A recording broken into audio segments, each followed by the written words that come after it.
கிறிஸ்தவர்களுக்கான எச்சரிக்கை பதிவு. திசை மாறிய சிஎஸ்ஐ பேராயத்தின் அவலத்தை எடுத்துரைக்கும் தவறான முன் உதாரணம். சரியாக ஒரு ஆண்டுக்கு முன்தான் கோவை திருமண்டலத்திலிருந்து தனியாக பிரிந்தது சேலம் ஈரோடு பேராயம். இதற்கான பேராயரை தேர்ந்தெடுக்கும் பணியில் மும்முரமாக ஈடுபட்டிருக்கிறது சினாட். தற்போது அதற்கான பேராயத்திற்கு நிற்கக்கூடிய வேட்பாளர்கள் தீவிர வாக்கு சேகரிப்பில் ஈடுபட்டிருக்கும் இந்நிலையில் பேராய வேட்பாளர்கள் தங்கள் வெற்றிகளை உறுதி செய்ய அரசியலைப் போல பல்வேறு யுக்திகளை கையாண்டு வருகிறார்கள். அதில் ஒரு யுக்தி கிறிஸ்தவ வட்டாரத்தில் முகச்சொலிப்பையும் பரபரப்பையும் ஏற்படுத்தி உள்ளது. பேராய வேட்பாளரான பிரின்ஸ் கால்வின் என்பவர் ஒரு வாக்குறுதி தகவலை 7 குறிப்புகளாக அடங்கியிருக்கிறார். தேர்தல் முடிந்த பின் நீங்கள் செய்ய வேண்டிய வேலைகள் என ஆயர் பெருமக்களுக்கும் டயசிஸில் இருக்கக்கூடிய டிசி மெம்பர்களுக்கும் இப்படிப்பட்ட ஒரு வாக்குறுதியை கொடுக்கிறார். வாக்குறுதி என்ன? 1, நீங்கள் எனக்கு வாக்களித்த பின்பு வாக்குச்சீட்டை தங்களது செல்போனில் புகைப்படம் எடுத்துக்கொண்டு அனுப்ப வேண்டும். 2, செல்போனில் எடுத்த புகைப்படத்துடன் இந்த சிறப்பு நோட்டீஸ் மற்றும் சிறப்பு டோக்கனை கொடுத்து தேர்தல் பணிக்குழுவிடம் கொடுத்து உங்களது பணத்தையும் பரிசனையும் பெற்றுக் கொள்ளலாம். 3, நீங்கள் பெறக்கூடிய தொகை ரூபாய் 1 லட்சம். நல்லா கேளுங்க, 1 லட்சம் ரூபாய் தங்க நாணயம் 1 பவுன், அதுவும் 40 இன்ச்சு எல்இடி சோனி டிவி கிட்டத்தட்ட 40,000 ரூபாய் இருக்கும். அத்தனையும் பெற்றுக் கொள்ளலாம். 4வது, வாக்களித்த நீங்கள் உங்களது குடும்ப நிகழ்வுகள் அனைத்திலும் வாக்களித்த புகைப்படத்தை காண்பித்து சிறப்பு உதவிகளையும் பெற்றுக் கொள்ளலாம். சிறப்பு உதவி என்பது பல்வேறு சலுகைகள், ஆயருடைய இடமாற்றம் சலுகைகள் அத்தனையும் அடங்கும். வாக்களித்த நீங்கள் எந்த நேரத்திலும் நீங்கள் பேராயராகிய எனக்கு எந்த நேரத்திலும் தொடர்பு கொள்ளலாம். நம்மளாம் ஒரே டீம் ஆயிடுவோம். 6வது, நீங்கள் இந்த சிறப்பு பரிசு தொகை பரிசு பொருட்கள் தவறும் பட்சத்தில் என்னை நேரடியாக தொடர்பு கொள்ளலாம். அதற்கான வாக்குறுதியும் உங்களுக்கு தருகிறேன், பயப்படாதீங்க.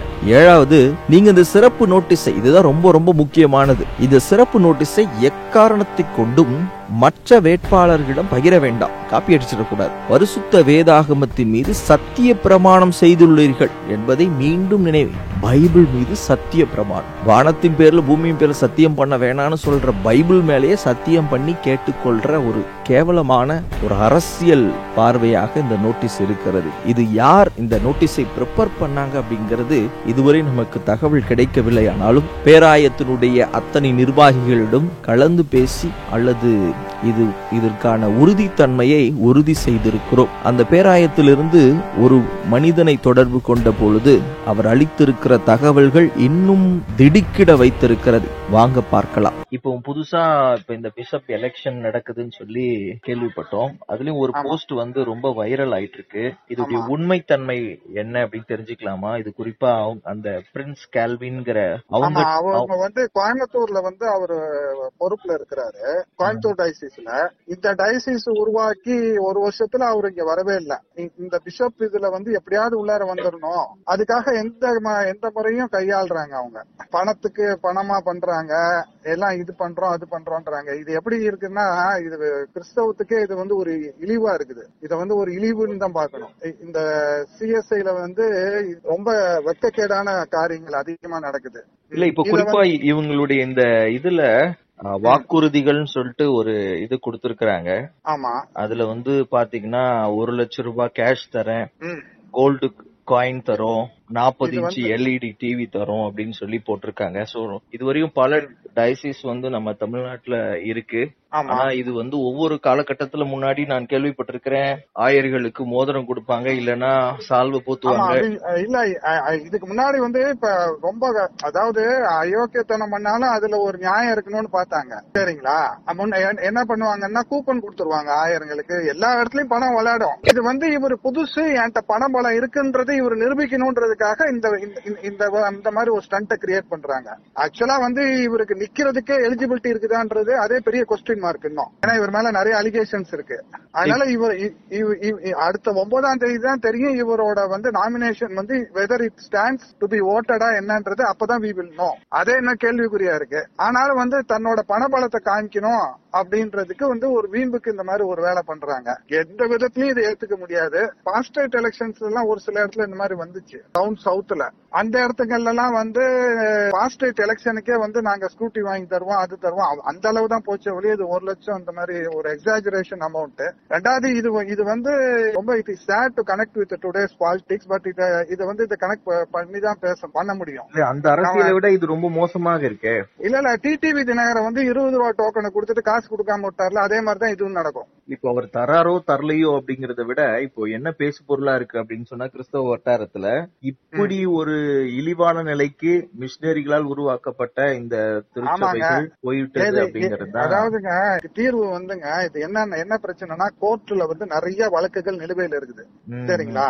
அந்த கோர்ட்டுக்கு இந்த சிஎஸ்ஐ வந்து இது என்னன்னா இது வந்து ஒரு ஆர்கனைசேஷன் சொன்னோம்னா ஒரு ஆர்கனைசேஷன் எடுத்துக்கலாம், அன்ரெஜிஸ்டர்டு பாடின்னு சொன்னா அப்படி எடுத்துக்கலாம். அதனால கோர்ட்ல வந்து இதை வந்து ஒரு பின் பாயிண்ட் பண்ணி இதை தண்டிக்க முடியல. அக்கௌண்டபிலிட்டி யாருக்கும் கிடையாது. இப்ப நீங்க ஒரு உதாரணத்துக்கு வந்து 180 பேர் வாக்காளர் இருக்கிறாங்க, ஒரு 100 பேருக்குன்னா ஒவ்வொரு லட்சம் ரூபாய் இன்னைக்கு என்ன ஆச்சுங்க? 1 கோடி ரூபாய் ஆச்சு. 1 கோடி ரூபாய் வந்து இது இல்லாம வந்து இன்னும் மத்த செலவு எல்லாம் பண்ணுவாங்க. இது வந்து இங்க வாக்காளர்களுக்கு பேனல்ல வர மட்டும்தான். இதுக்கு மேல இன்னொன்னு பண்றாங்கன்னா இல்ல இருங்க, இதுக்கு அடுத்த வந்து இதுல வரணும் சினாட்ல வந்து ஆக்சுவலா இந்த பிஷப் எலெக்ஷன் வந்து வெறுமனே இதுல ஜெயிச்சா மட்டும் பிஷப் ஆயிட முடியாது.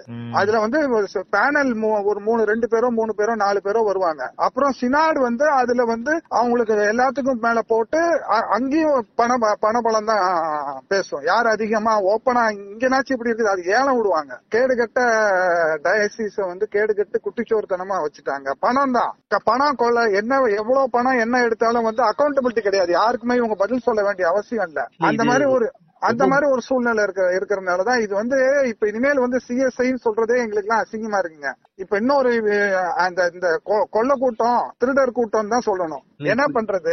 இதுக்கு ஒரு முடிவு பண்ணும்போது திருச்சபை மக்களும் இதுக்கு எதிராக எதுவும் செய்ய முடியல அவங்களாலும், மற்ற திருச்சபைகளும் இதுக்கு எதிராக ஒன்னும் இதை தடுக்கிறதுக்கு எதுவுமே. அதாவதுங்க எல்லாத்துக்கும் வேதனை இருக்கு, யாருக்கும் வேதனை இல்ல ஆதங்கம் இல்லாம இல்ல. என்ன பண்ண முடியும்? எல்லாருமே இன்னைக்கு ஆக்கிபைடா இருக்கிறாங்க. ஞாயிற்றுக்கிழமை ஒரு நாள் 2 மணி நேரம் கோயிலுக்கு வரும். அதுக்கப்புறம் ஏன் நம்ம மனசை இதை கெடுக்கணும்ட்டு அவங்க பீஸ் ஆஃப் மைண்ட ஏன் கெடுத்துக்கணும்னு அவங்க போயிடுறாங்க. ஆனா இதுக்கு முடிவு வரும். கடவுளோட கோயில வந்து வியாபார கூடம் ஆக்குனதுக்கே வந்து அடிச்சாரு, சாட்டையை பிடிச்சி அடிச்சாரு. அதே மாதிரி வந்து இவங்க வந்து கடவுளே வியாபார பொருளாக்குறாங்க. தேவாலயத்தை விடுங்க, கடவுளே வியாபார பொருளாக்கி இதுல கொள்ளையடிக்கிறாங்க. இவங்களுடைய பின்னணி என்னங்கய்யா? இந்த பிரின்ஸ் கேல்வின் அவருடைய பின்னணி என்ன? பிரின்ஸ் கேல்வினுக்கு வந்து பின்னணி என்னன்னா வந்து அதாவதுங்க இதுல பதவி மோகம்ன்றது அந்த பிஷப் வந்து ஒரு 1000 இவ்வளவு செலவு பண்ண முடியுமா அப்படி கேக்குறேன். 1000 இப்ப ஏற்கனவே அவர் கோயம்புத்தூர்ல செக்ரட்டரியா இருக்கிறாருல, 2-3 கேஸ் இருக்குது. அந்த காந்திபுரமா ஏதோ ஒரு இதுல வந்து ஒரு சர்ச் ப்ராப்பர்ட்டியை வித்த கேஸ் இருக்குது. இது மொத்தமா வந்து 26 டைசிஸ் சேர்ந்து வந்து சினாடு. இப்ப இந்த 26 டைசிஸ் இருக்கு இல்லைங்க, இந்த 26 டைசிஸ்ல இருக்கிற எல்லா பிஷப் மேலயும் கேஸ் இருக்குது. எல்லாருமே வந்து பெயில் அமௌண்ட் தான் வித்தியாசம். ஒருத்தர் வந்து 1 கோடி ரூபாய் ஷூரிட்டில இருப்பாங்க, ஒருத்தர் 10 கோடி ரூபாய் ஷூரிட்டி. எல்லாமே அக்யூஸ்ட் தான். A1ல இருந்து A10 எல்லாம் அந்த டைசிஸ்ல அவங்க ஃப்ராட் தான பண்ணி ரவுடிகள் போல இவ்வளவு பெரிய லிஸ்ட் சொல்லும் போது இவர்கள் எப்படி ஆண்டவருக்காக சேவை செய்யறன்னு சொல்லிட்டு ஊழியத்துல எப்படி இவங்களால முடியுது சார்? இந்த காலங்கள் மாறினால சார் இது வந்து காசு பிரதானமான காலம் ஆயிடுச்சு. பணம் தான் பிரதானம். அவங்களுக்கு என்னன்னா பணம் பிரதானமானனால வந்து இவங்க என்னன்னா பணத்தை வச்சு எல்லாமே பண்றாங்க. பணத்தை வச்சு சட்டத்தை உழைக்கிறாங்க, பணத்தை வச்சு ஆட்சியாளர்களை தங்க பக்கத்துக்கு இது பண்ணிக்கிறாங்க. இப்ப யாராவது 2 பேர் 10 பேர் ரொம்ப விகரஸா மோதுனாங்கன்னா அவங்க பணத்தை கொடுத்து அடிச்சிடுறாங்க. அதாவதுங்க பைபிள் சங்கீதத்துல 1ஆம் சங்கீதத்துல வந்து நல்லா இருக்கும். நம்ம சர்ச்சில் வந்து இவங்க எல்லாம் போனோம் அப்படின்னா நம்ம வந்து நீதிமானா இருக்கணும். யாருமே இவங்கள்ட்ட ஆப்ளிகேஷனுக்கு இல்லாம நம்ம நீதிமான்கள் இருந்தாலும் துன்மார்க்க நீதிமான்களின் சபையில் நிலை நிற்பது இல்லைன்னு வசனமே இருக்கு.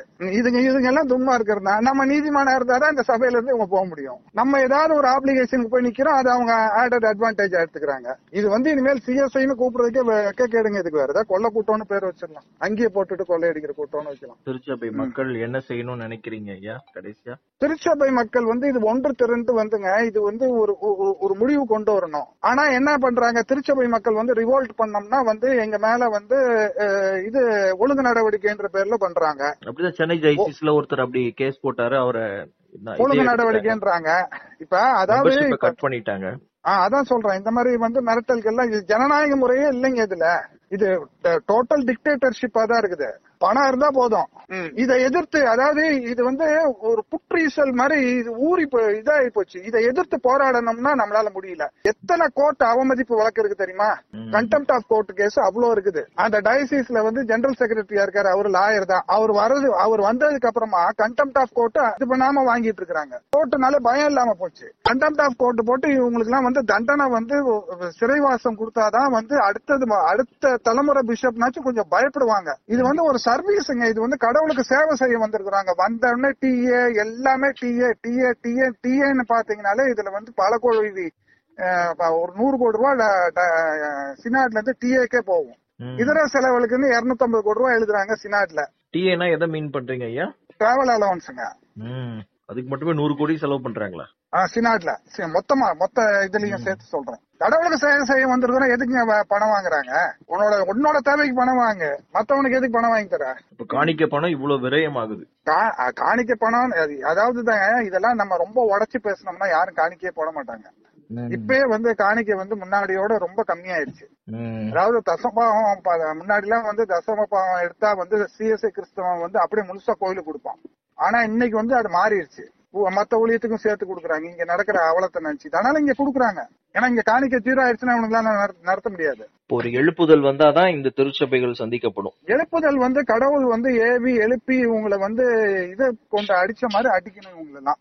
அதை யார கொண்டு எங்க இருந்து யார கொண்டு எப்படி ஆரம்பிக்க போறாங்க? ஆனா இது எல்லாத்துக்குமே ஒரு முடிவு உண்டு இல்ல. என்ன கொள்ளையர்களுக்குனாலும் ஒரு முடிவு நிச்சயமாகவே முடிவு உண்டு. நம்பிக்கை வீண் போகாதுன்ற மாதிரி அந்த முடிவு எப்ப வரப்போகுது, என்ன யார் மூலமா வரப்போகுது, யார் அதுக்கு விசில் ப்ளோவர், எல்லாத்தையும் பார்க்க வேண்டியதா இருக்குங்க. சரிங்க, நம்ம ஜெபிப்போம். கடவுள் நியாயம் தீர்க்கட்டும். நன்றி ஐயா உங்கள் கருத்துக்கு.